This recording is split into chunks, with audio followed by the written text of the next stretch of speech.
So there's this woman, right? And she's been menstruating for 12 years straight. She spent all her money on doctors. And finally she sees Jesus in this like crowd. And she thinks to herself, man, if I just touch the edge of his cloak, then I will be healed. And she pushes her way through and she finally touches the edge of his tunic. After she does that, she feels like healed, right? And Jesus, in the midst of this crowd, says, everybody stop right now, somebody touched me. And the disciples are like, what do you mean? We're literally in the midst of a crowd. Of course someone touched you.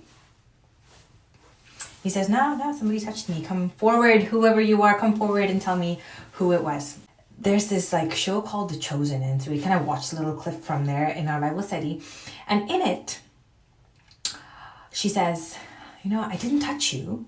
I just touched your cloak because like I know that I'm unclean, and that if I touch you, like you would be unclean. So I just touched the edge of your cloak. I never realized that little like part. Like maybe she made an intentional choice not to touch him because she didn't want to defile him.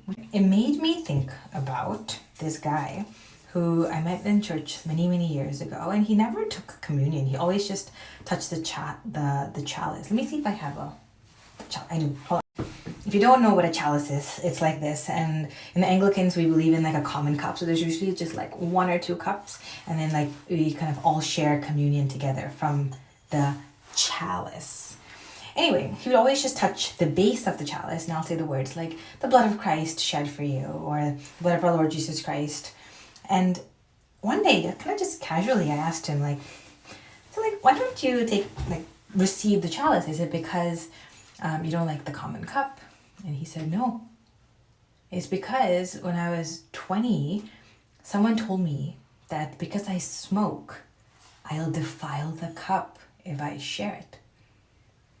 And it just broke my heart.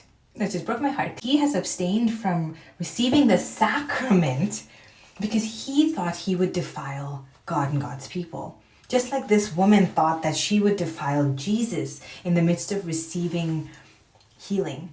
You can receive the sacrament because of what God did for all of us and what Jesus did for us. That Jesus gave his body for us, and not because we were good, not because we were deserving. Judas was one of the first who receives the body and blood of Christ. What radicalizes me over and over again? It's the Bible and those who are pushed to the peripheries of our churches. Have a good night.